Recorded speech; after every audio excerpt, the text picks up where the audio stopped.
Hey there, Guardians, it's Dirty Viking back here with another video, and today's video, aside from a little update from myself about what I've been up to on Destiny, is going to mostly be about hype for the Taken King, because I know that's what we're all craving for, hearing about, talking about, everything, at least in my clan. But just start out a little update from myself. Most new kind of thing I've been trying to do in Destiny is trying to max out my grimoire, at least, as much as I care to do. Certain things like skirmish, salvage, and rumble are the lowest priority to me, but just, since I finally got my whole exotic collection complete, just trying to find something to do in Destiny while I wait for the Taken King. But now, let's start out our list with item number 1 to be hyped for Destiny the Taken King is exotics. These are in no specific order, just the order I wrote them down. But exotics, we're getting confirmed at least 12 new exotic weapons.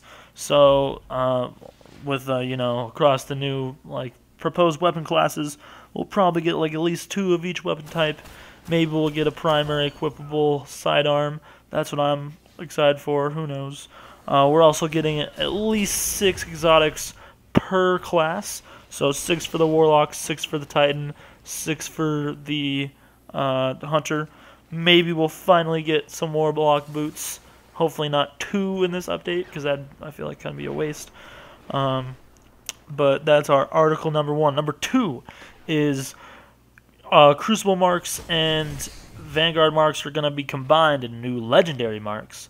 And armor materials are now all being combined into one thing titled armor materials, instead of having sapphire wire, hydronic essence, and plat steel plating. They're all going to be one, which is awesome, especially for people that have, one main character and they have tons of materials and their other 2 classes do not. Number 2, the new leveling system. Light level has been thrown out the door, and we're now going to have just experience grinding.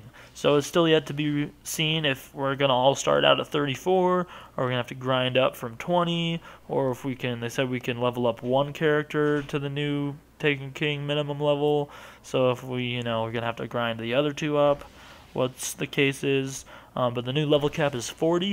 I think it's a good, nice round number. Now we can start going to DLCs with base 5 level increase increments. That brings us to our next point, is number 3, I think, Mercy Rule in Crucible.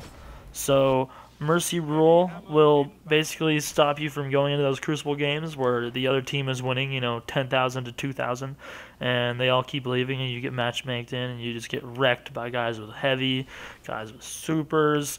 I know I had a game where I think I got killed, went 0-4 as soon as I started out, because I just kept getting killed by one-on-one Titan smashes. Everybody's running around hungry to try and get a kill, and so that'll be a nice change for Crucible. And then next is shaders and emotes are now going to be equipable at probably at Eva Levante in the tower. Now we're not gonna. I think that's gonna be nice, because once you unlock a shader, you can always be able to change to it. I'm not so sure if we're gonna have to then change to go to the tower, to change emotes and everything. I'm not sure if I'm crazy about that. And then how it's gonna work if you unlock it on 1 character, if you lock it on all of them, or if you need to get it on each character. For example, how is it gonna work where my Titan is the one who leveled up all my dead orbit and got a bunch of shaders, and I gave them to my other characters, and so is she gonna get Revenant in her shader slot because she unlocked it and held it for a time, or is it only going to give it to my Warlock, who is the one that currently has it in his inventory right now when the Taken King expansion shows up? How's that going to play out? Not really sure. Hopefully it's not too bad. I know, at least for all the raid stuff, Crucible drops from shaders.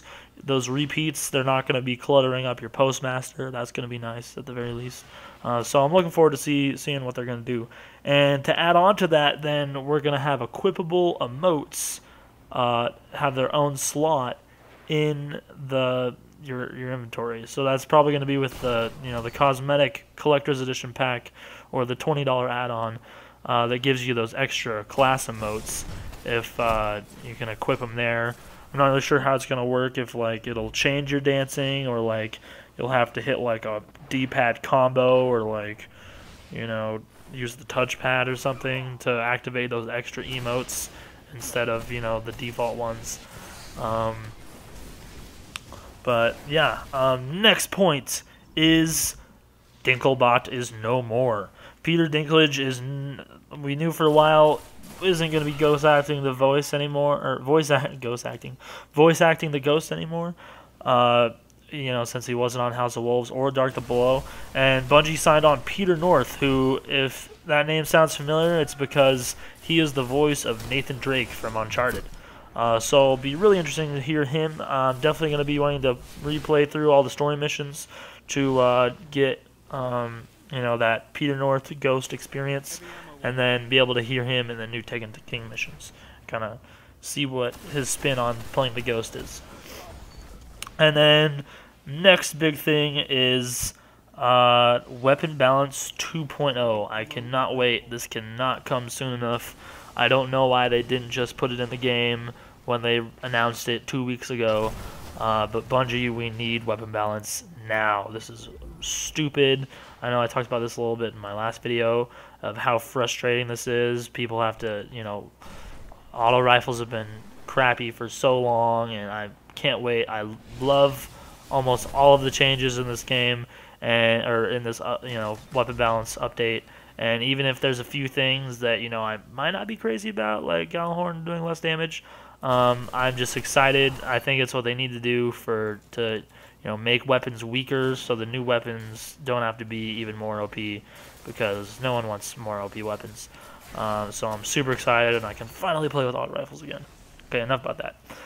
Next is the prospect of having to leave all of our weapons behind. Now, there's no word from Bungie that yet. We still have, you know, 4.5 weeks of hype to be released during weekly updates, but there's no way that we know what we're going to be doing with our old legendary weapons and raid weapons. You know, Volta Class and Crota's End are just going to be, you know, there's no point to run them anymore, which if you have, you know, everything that could drop from them, there is no point. But you want to make that work you already did worth something. So we'll see. I didn't really like the Ascend material process anyways. So we'll see how that's handled. But I'm not too worried. I have all my exotics that I can take with me. That's all I really care about. Except some of my armors. I'd like to have them. I think they look cool. I still want to wear them. So we'll see. Next is the Gunsmith in the tower is actually going to have a faction reputation. Oh, not a faction, but he's going to have his own reputation you can level up. And you can level this up by renting out certain guns that have a sort of mission objective you need to do with them. Like, you'll have a sniper that you need to do crucible headshots. You'll have a fusion rifle you need to get double kills in PvE or something. And as you do those, you know, requests with that weapon, you will get rep for him. And you can one day a week he will have a special legendary for sale that maybe it'll be, you know, 400 or 425 damage Fatebringer, you know, whatever the new damage tier is. And people will be, oh, this is awesome. I wish I leveled the Gunsmith, you know. So that's remain to be seen, but it sounds super cool.